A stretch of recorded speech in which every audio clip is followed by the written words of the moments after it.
What's up, Sooner Nation? Welcome to the SI Sooners podcast. We are dropping 2 of these a week now.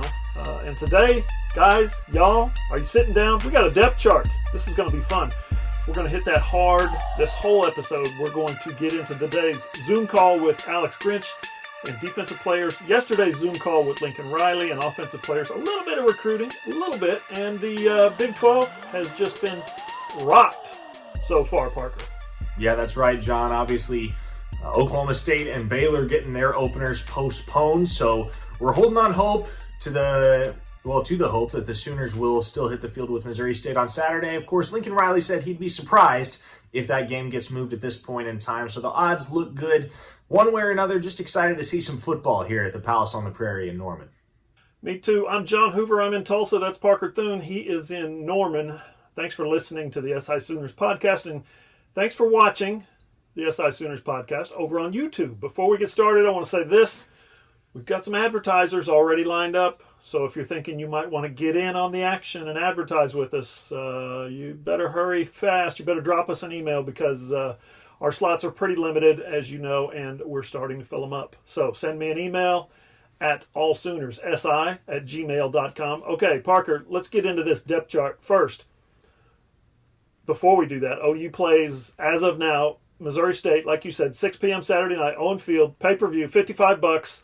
Subject to the stupid coronavirus, of course, as TCU, Oklahoma State, and Baylor have all learned, sadly. Hopefully we get all those games in, but you know all that. Right now, we've actually got a depth chart to look at. For me, for my money, Parker, this is one of the most compelling and interesting and easy to discuss news days of the preseason. And the fact of the matter is, it's probably not going to matter.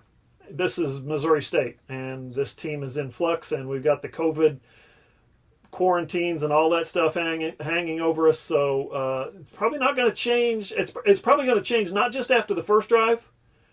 You're probably going to start to see changes in the depth chart during the first drive, Parker. Yeah, certainly, and it's going to be the type of game where we see a lot of different guys in a lot of different positions. Obviously, you get a team like Missouri State. It's not necessarily cream of the crop in the FCS, and you got a bye week coming up before you start conference play against Kansas State. Oklahoma's going to take this opportunity to get everybody acclimated. So that depth chart, as you mentioned, going to be very fluid. Those guys that start may not see more than 2 or 3 drives, honestly. But there's a lot to talk about here, John, because assuming some of this stuff stays the same over the course of the season, I think there were at least a few surprises on this first depth chart of the season from Lincoln Riley. For sure. Let's start at the top. It's there's a redshirt freshman starting at quarterback, Parker. Can you believe it? Can you believe Oklahoma's going to do this? They don't have a transfer quarterback. What are they going to do? Just kidding. 5-star Spencer Rattler is ready. He's the man. He's been the man. We've expected him since last December 28th, I think, to be the man. I've got the depth chart off screen here. If you guys are checking me out on YouTube, I've got it over here on my right. Tanner Mordecai is your backup, despite missing what Lincoln Riley said was 75% of the snaps in the preseason. Parker, are you surprised Chandler Morris isn't even on the list as a third stringer? I am a little bit surprised that he didn't list 3 quarterbacks, John.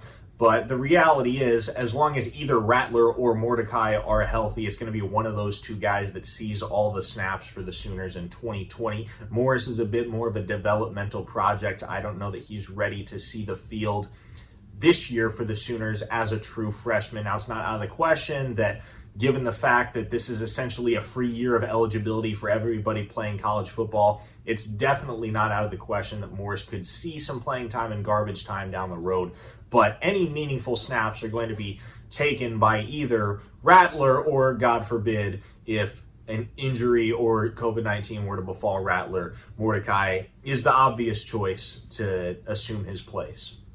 Yeah, let's just go down the list here. We could jump in and say this is the biggest story, that's the most interesting, but I want to go straight down the list.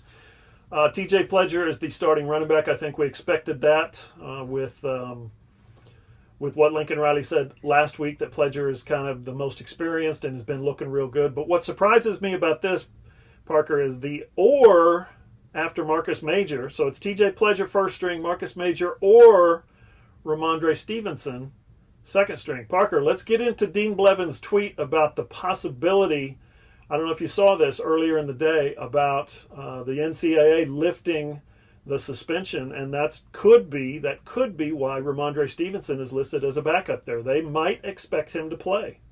Well, definitely, John, and I think that's also evidenced by the fact that you see Ronnie Perkins on the other side of the field listed as a starter at defensive end. But I want to take kind of a different spin here, because you have TJ Pledger listed above Ramondre Stevenson.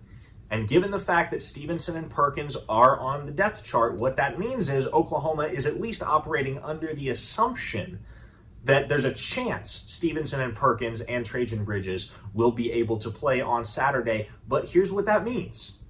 It means that if Stevenson is on the depth chart, TJ Pledger straight up beat him out, which I don't think a lot of people expected.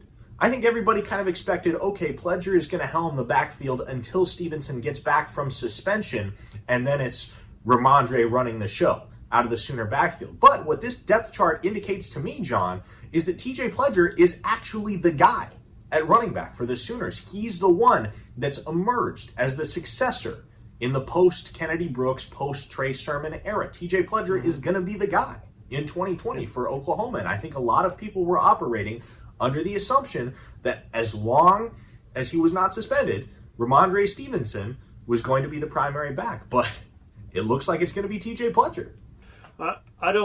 I see where you're going with that, and I can't disagree with the straight up logic. But especially if you look, like you said, at Ronnie Perkins at the top of the depth chart, above Isaiah Thomas, he's there. So they might know something that we don't know. They might know something that has yet to be announced. Okay, I get that. But yeah, I don't know. Maybe. You know what this could be, something that I thought of is you might be seeing Ramondre Stevenson come off of a possible quarantine situation where he's not, I mean, we can sing the praises of TJ Pledger and whatnot all the live long day. We don't know who's been in quarantine and who's not. So it's possible that you could be seeing TJ Pledger up there because Ramondre is actually in quarantine. They do expect him to play. You know what I mean? It could be one of those things. There's some ifs and some ors. Let's look at the ex-receiver. The two Theos, Theo Weiss and Theo Howard, are listed as ors, along with Trajan Bridges, who is also supposed to be suspended. This gets more and more interesting. At the down at the bottom, we're going to go to the Y receiver. Okay, Obi Obialo has won that job, the transfer from Marshall, and Drake Stoops is his backup. And then you've got Charleston Rambo at the Z, which I think we all expected, but right behind him is Marvin Mims, the true freshman. How about the receiver core, Parker? Yeah, John, what's really surprising to me, well, I shouldn't say surprising because he's talented enough to warrant the nod, but if you told somebody before the 2020 season rolled around that there was going to be a transfer wideout starting for Oklahoma come week one, I think a lot of people would have operated under the assumption that that was going to be Theo Howard. But lo and behold, Obi Obialo earns the nod at the Y position.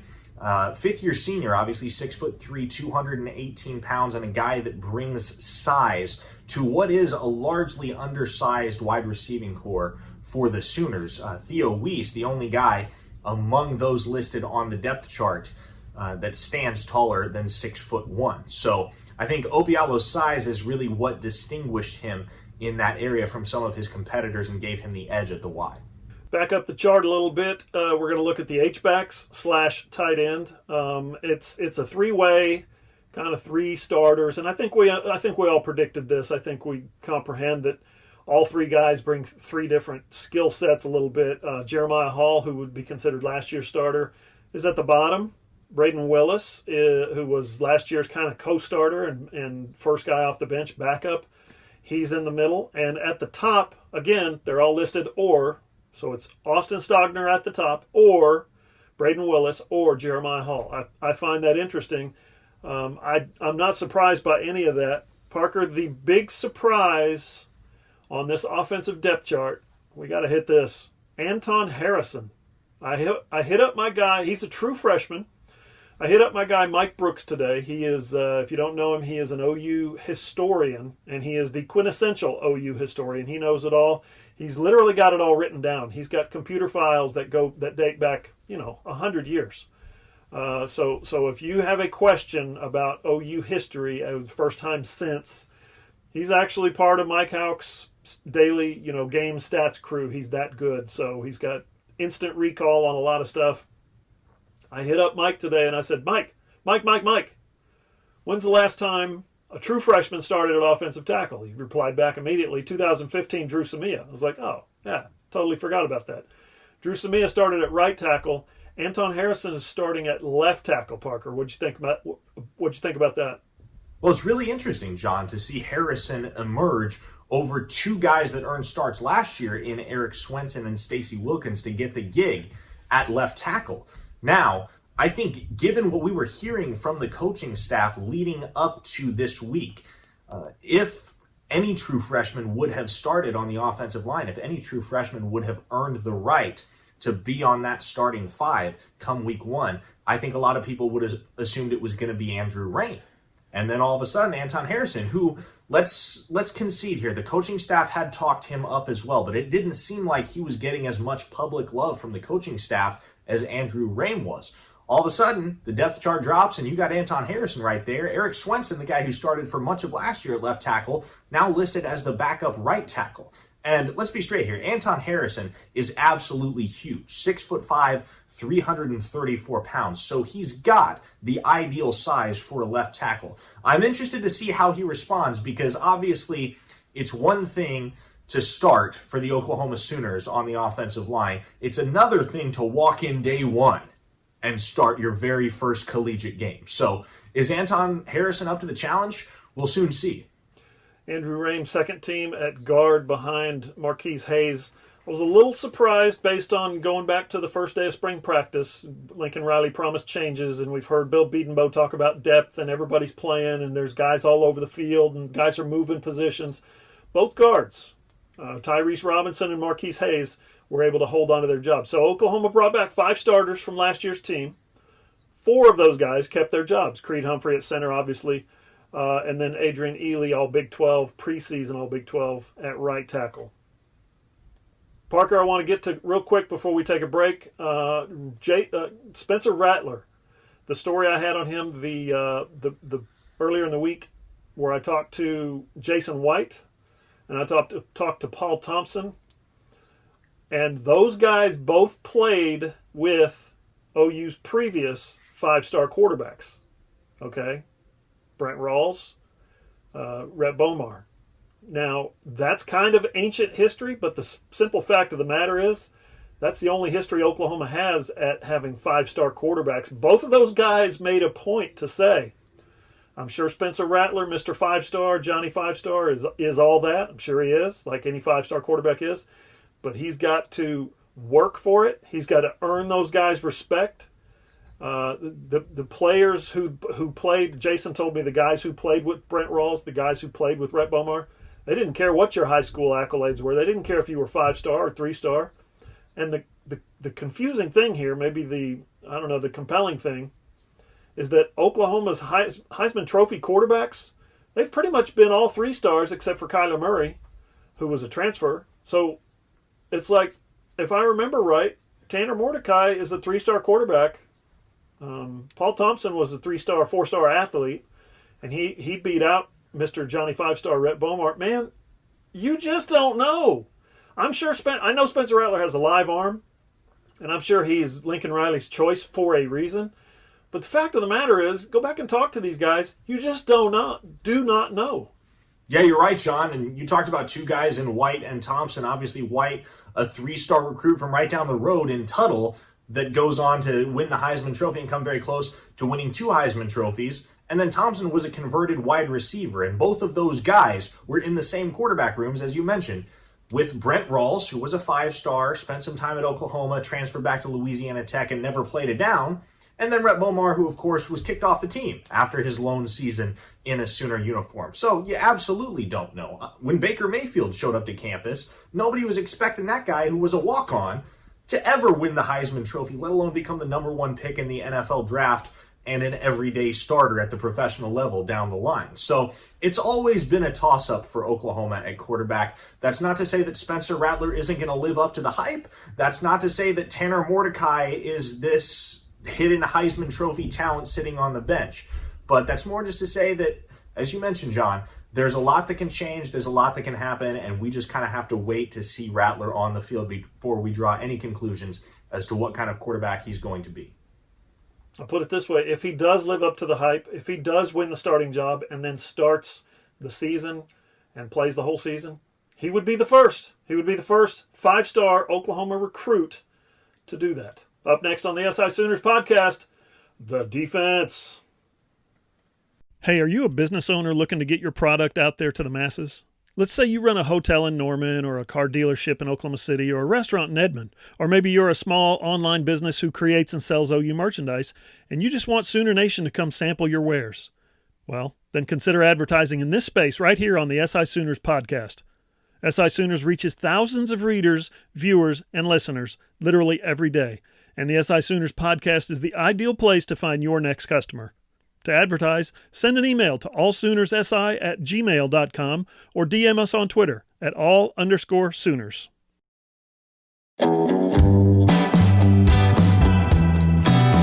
All right, social media. Follow SI Sooners on Twitter at all_Sooners. Find Parker at Parker Thune on Twitter, Thune, and I'm at John E. Hoover.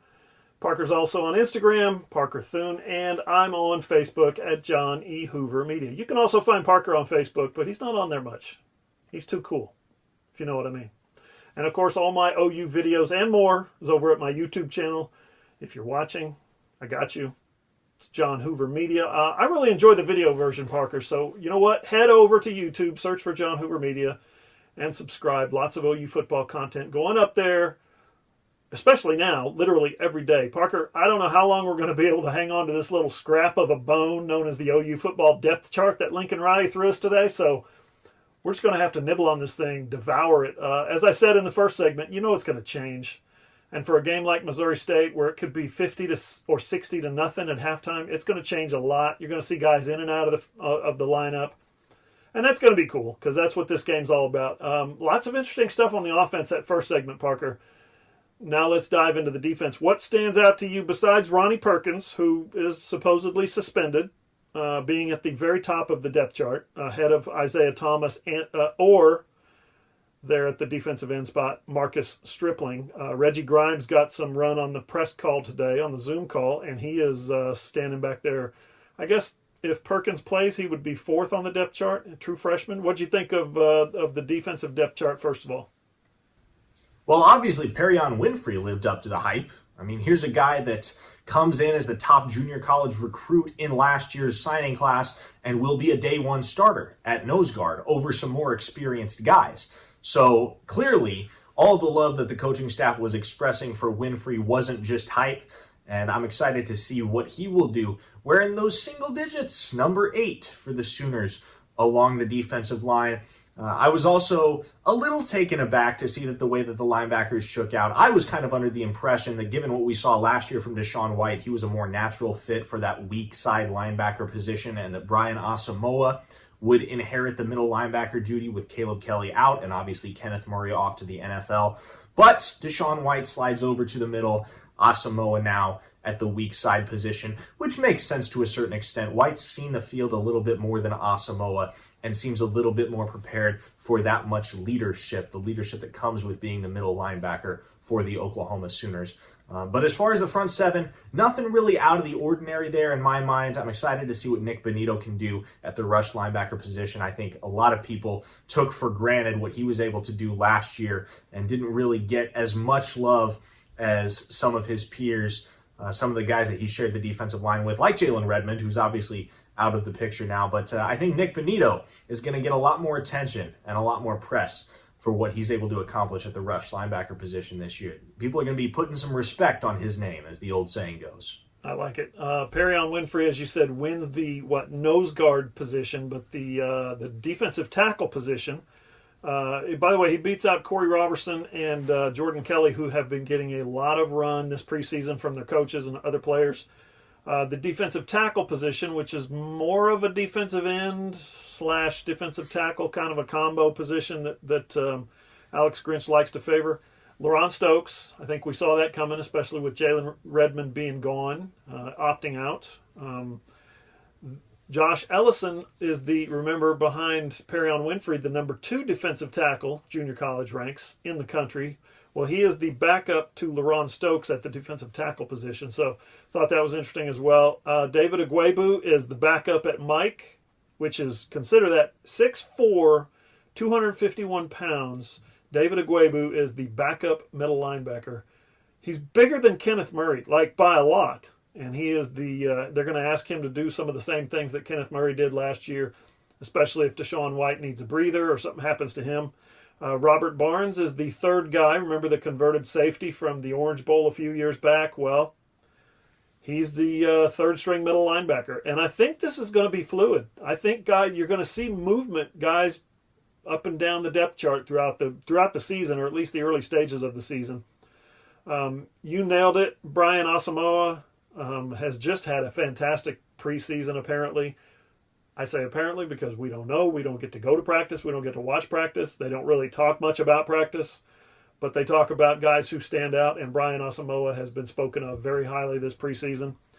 Brian Mead is the senior, fifth-year senior in the backup. Guess who is the backup to Brian Mead? It's the true freshman, Shane Witter. They've talked about him a lot as well. And then Nick Bonito beats out John Michael Terry. That's not a big surprise. I thought Bonito really kind of blossomed, especially late last year. John Michael Terry, fifth-year senior, who is trying to get back, always seems to be trying to get back from an injury. Hopefully this is the year where he can get on the field. And then the redshirt freshman, Joseph Wete. Get this. Love this guy's frame. 6'4", 233. You think he doesn't have the kind of long arms that's going to be able to get to a quarterback? I see big things in his future, and possibly this season, Parker. Can I interject one other concept here, John? And this is just a concept. This is something that I've been thinking for quite a while, actually since National Signing Day last year, but something that I would be really excited to see, and it's a little bit out of the box, but bear with me. Why not put Reggie Grimes at middle linebacker? Can we give that a try? I mean, think about it. 6'4", 266. Again, you mentioned Agwebu is bigger than Kenneth Murray by a lot. Grimes is even bigger than Agwebu is. Oh, and by the way, he has 4.58 40 speed. So that's a guy that can get all over the field. And I think it's honestly kind of limiting to put him at defensive end. If you were to try Reggie Grimes at middle linebacker, I think that might pay big dividends for the Sooners. But, given the circumstances, you've got a very solid core of linebackers, a lot of experienced guys. You don't need to rush Reggie Grimes into anything as a freshman. But very excited to see Agwebu in particular because, as you mentioned, I think a lot of these guys will be rotating in and out. We'll see a lot of action, a lot of snaps for a whole bunch of players in that linebacker core especially, much like we saw last year. One mild, I would say, surprise, moderate maybe surprise in the secondary, and that is Trey Norwood didn't win a starting job anywhere. There was talk all preseason and even in the offseason and going back to spring about getting him back healthy and telling him that, hey, we might need you at nickel, where you almost won the starting job in 2019. We might need you at corner, where you did win the starting job in 2017. We might need you at safety, where, got a couple of 5'10 guys who, let's face it, were at times hot and cold at best in Delaire and Turner Yell and Pat Fields. I thought they both played well, but I thought they also missed some opportunities throughout the 2019 season. So you look at the depth chart now, and you're wondering, okay, where did Parnell Motley land? Well, he's the backup cornerback to Jaden Davis. Now, if you'll remember last year, Oklahoma finished the season with 3 corners. They went to Atlanta with 3 cornerbacks. So their depth has got to be better. Their depth is better this year. I think Parnell Motley gives them a little bit of flexibility to do some different things at some different positions with some different guys. But, yeah, man, on the whole, Jaden Davis wins that job. And that's not a huge surprise. Jaden Davis was the first corner off the bench last year. And, when they needed 3 corners, he was the guy. But I am a little bit surprised that he was able to hold off Trey Norwood like that. To be honest with you, John, I am not. I think Trey Norwood, if he does have a future as a starter in the Sooners secondary at this point, it has to come at safety. I think he has some glaring weaknesses as a cover corner and has just never really struck me as the kind of lockdown guy that the Sooners are going to need on the outside. Jaden Davis has that potential. Parnell Motley, we saw flashes of that in him. We've seen it a lot more in preseason camp with the Tampa Bay Buccaneers for him than we did in his time at Oklahoma. But still, I just don't think Trey Norwood is the kind of covered corner that the Sooners are going to need when they go up against wide receivers like Tylan Wallace of Oklahoma State, for instance, because there are some really good wide receivers in the Big 12. Think about Malik Knowles at Kansas State, TJ Vasher at Texas Tech. And I will say at the nickelback position, John, Buki Radley-Hiles better have a fire lit under him because Jeremiah Cradell is coming for his spot. Lincoln Riley specifically mentioned Jeremiah Cradell in his presser last week, unprompted. So Cradell clearly making some big strides and clearly setting himself apart in the eyes of the coaching staff. Now, what's interesting to me about Trey Norwood is, you need a backup plan. You need an emergency go-to guy, and he might be that guy. I want to spin you back to the other side of the field at cornerback. Trey Brown is a senior. Trey Brown is an all Big 12 candidate. Trey Brown is a future probably NFL guy because he can run, he can close, he's got instincts, and now guess what? He's got a lot of experience. Trey Brown had better stay healthy because as I'm looking at the depth chart right now, you've got behind him true freshman Joshua Eaton, true freshman DJ Graham, and true freshman Kendall Dennis. Behind your best cornerback, you've got listed at least 3 true freshmen. So if something happens to Trey Brown, if he has to miss an extended period of time, the guess here is that job will go to Trey Norwood. That could get interesting, Parker. Yeah, I don't know that I agree. I think Joshua Eaton has a higher ceiling. And again, I'll go back to it. I just don't trust Trey Norwood as a cornerback on the outside. So I think, God forbid, something were to happen to Trey Brown, I think you look at either Joshua Eaton or Kendall Dennis as the guy that's going to step into that role. But it's nice to see, on the whole, that the Sooners have a lot of depth across the secondary because, as you were just talking about, when they went to the Peach Bowl last year against LSU, they were very ill-equipped to deal with one of the most dangerous passing attacks that the college game has ever seen. And so, as they head into what's going to be an abbreviated season with some very much improved foes in the Big 12, it's going to be very beneficial for the Sooners to have a lot of guys that can meaningfully contribute in the defensive backfield. They've got 14 defensive backs listed on this, so you've got some either-or type players. And this is at 5 positions, so 14 guys. Of those 14, there are 3 who are 6 foot or taller. One is Trey Norwood. One is Joshua Eaton, again, true freshman, 6'2". And the other is free safety, third-string free safety behind Pat Fields and Justin Broyles. Do with that what you will. 6'2", true freshman, 200 pounds, Bryson Washington, who has gotten a lot of discussion, again, from the coaches and the players in the preseason. Up next on the SI Sooners podcast, you didn't think we'd forget special teams, did you? Okay, we're actually going to touch on it, but we really got to get to some stuff that Lincoln Riley and Alex Grinch said this week. That's next. Hey there, loyal listeners. Parker Thune here with SI Sooners. Are you a business owner looking to get your product out there to the masses? Let's say you run a hotel in Norman, or a car dealership in Oklahoma City, or a restaurant in Edmond. Or maybe you're just a small online business who creates and sells OU merchandise, and you want Sooner Nation to come sample your wares. Consider advertising in this space right here on the SI Sooners podcast. SI Sooners reaches thousands of readers, viewers, and listeners literally every day, and the SI Sooners podcast is the ideal place to find your next customer. To advertise, send an email to allsoonersi@gmail.com or send us a direct message on Twitter at @all_Sooners.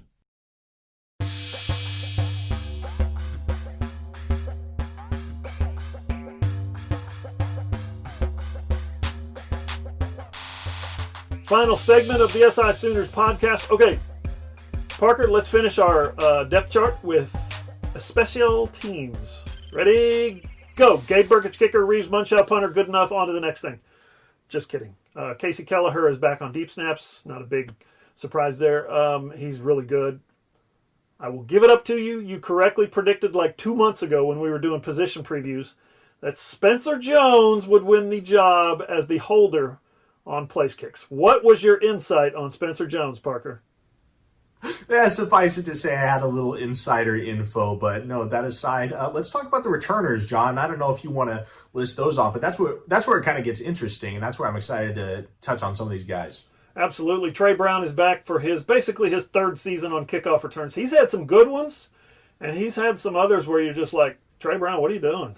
But he's back now. Again, senior, very experienced. Expect big things out of him.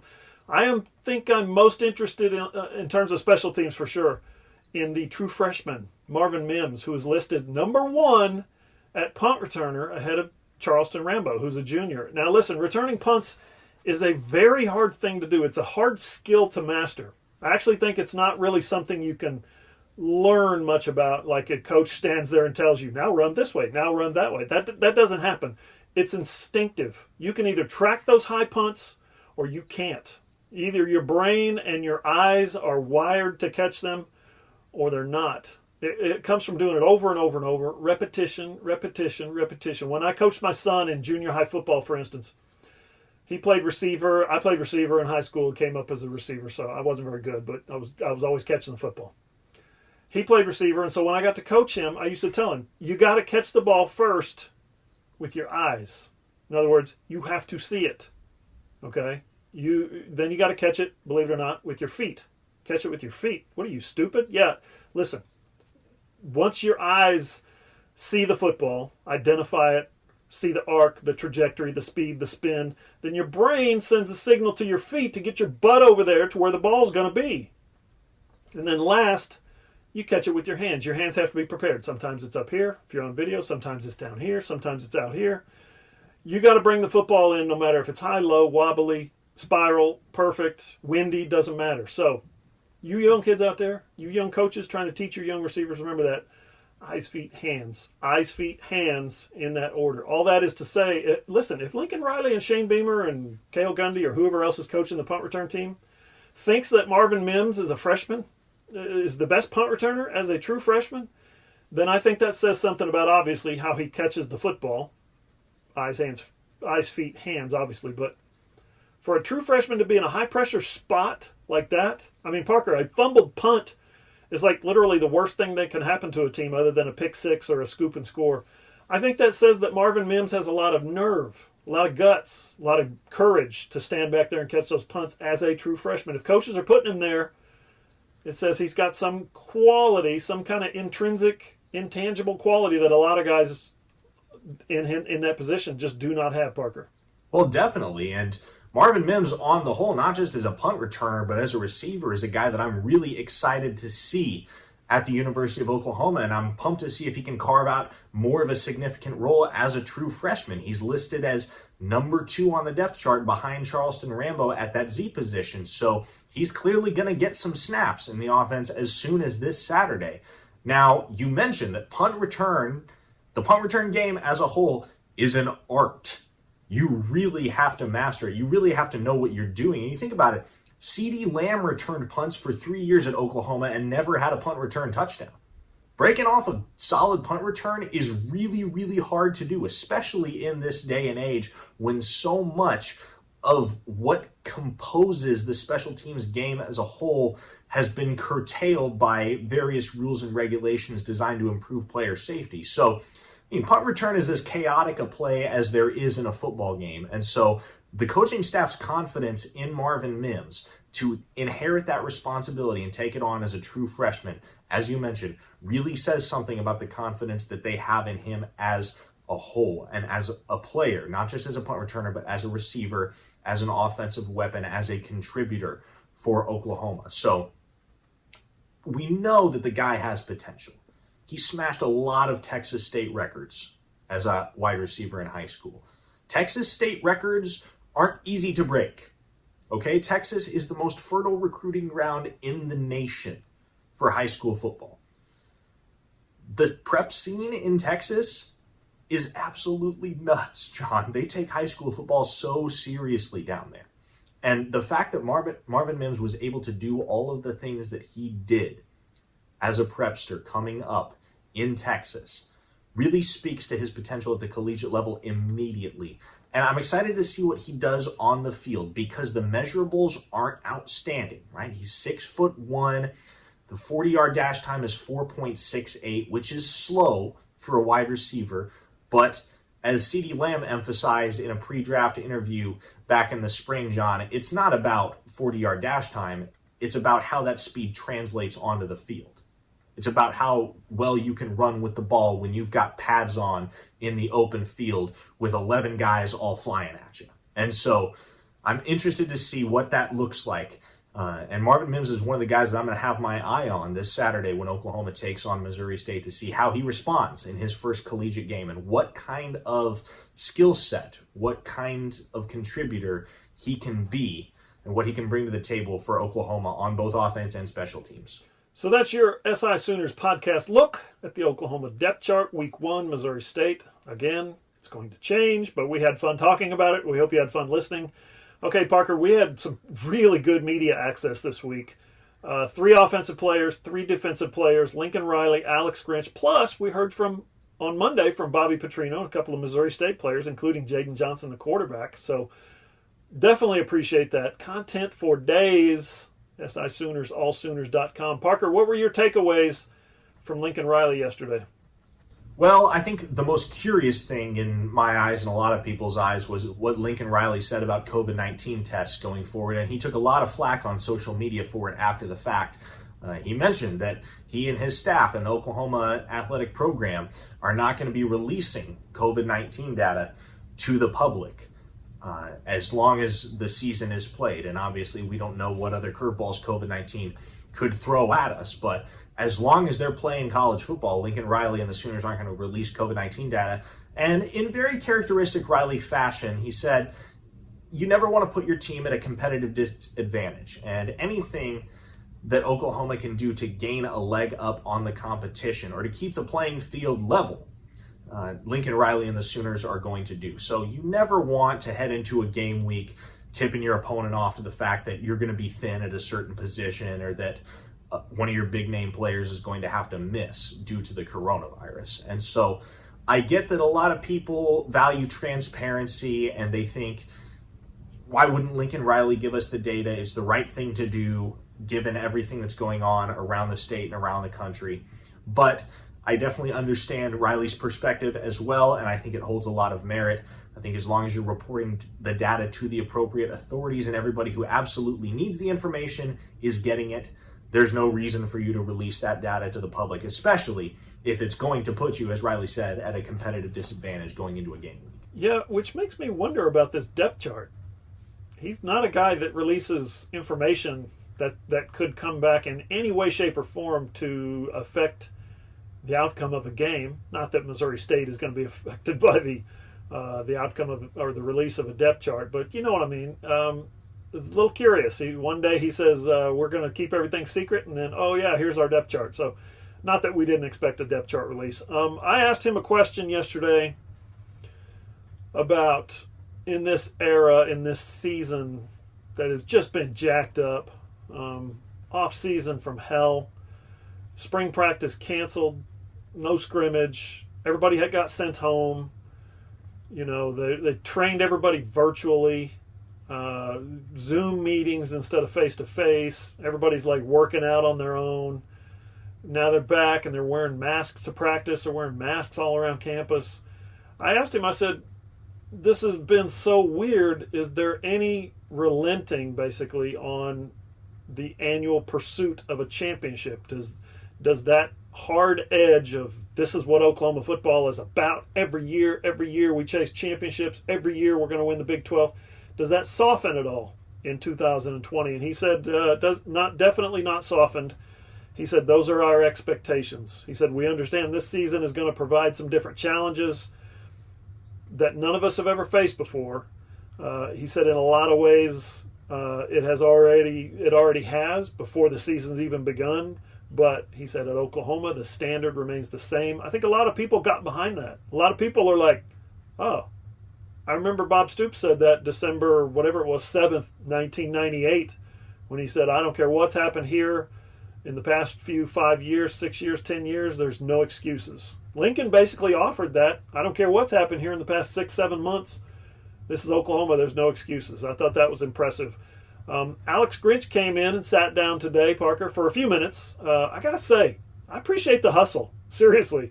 And I was going to tell him that. I was going to say, yo, Alex, I appreciate the hustle if I had gotten called on. But the total session, he was late and he had to leave early. Total session was about 7 or 8 minutes, so I didn't get to ask my question, which would have been, hey, the same thing that I asked Lincoln. All the Zooms, all the virtual training, all the masks at practice, all the marches for social justice, through all that, Alex Grinch, through this whole crazy offseason, what is it that you want to see the most on Saturday? What are you looking forward to the most? But someone else actually kind of got to part of my question. I think the question was asked about tackling and improving the physicality. He said earlier in the preseason that there was a scrimmage and they tackled like crap, and at least they've improved that. I guess he had a great answer that was perfect for what I wanted to write about. He said this game isn't played on Zoom.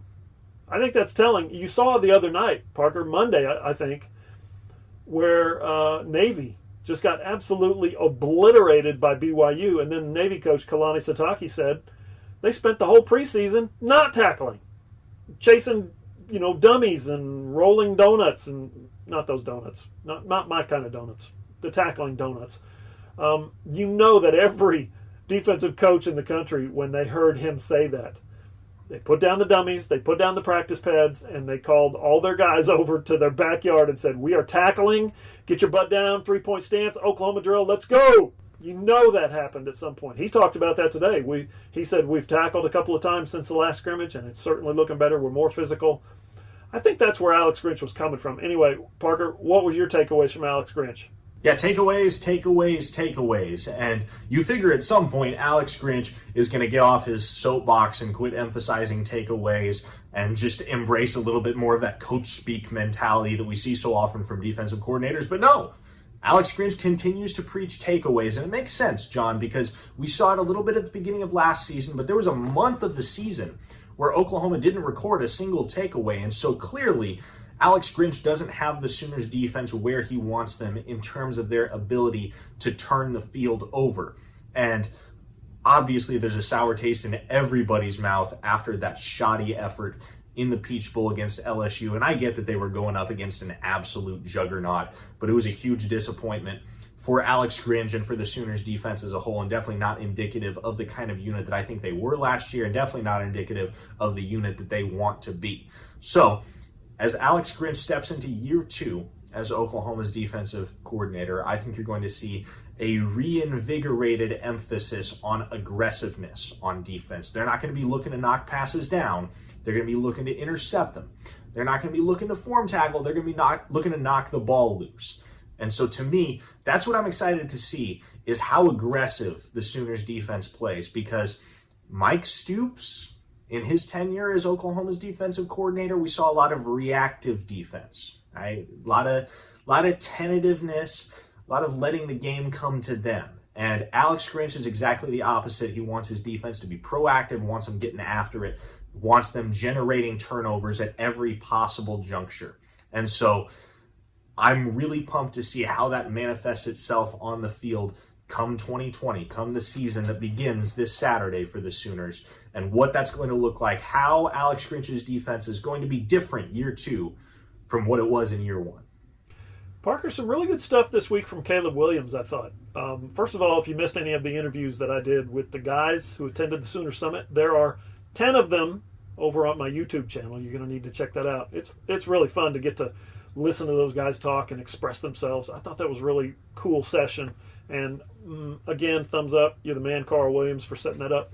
But Caleb, he applauded this week, I should say, in his blog for SI All-American. He applauded the recruits of other schools, including Garrett Nussmeier from LSU, who were basically copying his work, which I thought was cool. Hey, go out and have your own Tiger Summit or Bayou Bengal Summit or whatever you want to call it. Parker, Caleb does not have a fall season, so he is actually out there on the recruiting circuit, going and visiting other recruits. This guy is thinking literally outside the box. Yeah, certainly. And I love how candid Caleb Williams was in his blog this week over at SI All-American. Because as you mentioned, he gave props to Garrett Nussmeier and the LSU recruits and Terran Arnold and the Georgia recruits and everybody that was involved with the summits there. But he also said, listen, they're all a step behind us. We blazed the trail. I blazed the trail. They're all following in my footsteps. So they're always going to be a step behind, a play behind, a week behind, as we continue to get better and better, and as we continue to do something and create something that's never been done or created before. So Caleb Williams, really, you can kind of see the competitive fire in him coming alive in that blog. And yeah, as you mentioned, John, he's going out of his way, way out of his way, miles and miles and thousands of miles out of his way to watch some of the guys that he hopes to join forces with at the next level in college. He mentioned Bryce Foster. He mentioned Kamar Wheaton. It makes sense, right? I mean, the guy has online school. He's not playing football in the fall. So what better thing to do than continue to build those relationships that Caleb Williams has already been fostering with some of the other top recruits in the 2021 class. I'm telling you, Sooner Nation, you got to be really excited with the quarterback that you're getting in Caleb Williams, not just from a talent standpoint, but from a mentality standpoint and from a competitiveness standpoint. This guy is the complete package at quarterback, and it's not just what you see on the field. Caleb Williams is more than a football player. And you meet him, you interact with him, you talk to him, that much is very evident. And so as the Sooners continue to flesh out and round out this 2021 recruiting class, Caleb Williams continues to be the linchpin. And I'm really excited to see what this fall brings in terms of what he's able to do as a secondary recruiter for Lincoln Riley and the Sooner staff. Our man over at SI All-American, John Garcia, dropped the SI team rankings this week as well. And Oklahoma, yep, they're ranked number 10.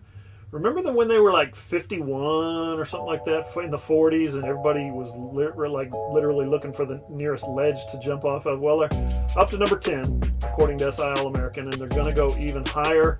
You can listen to this podcast on iTunes, Spotify, or wherever you get your podcasts, or just go to our website, allsooners.com, click on the player, and listen either on your phone or your computer or your tablet, or check out the video version over on my YouTube channel, John Hoover Media. For Parker Thune, I'm John Hoover. See you guys.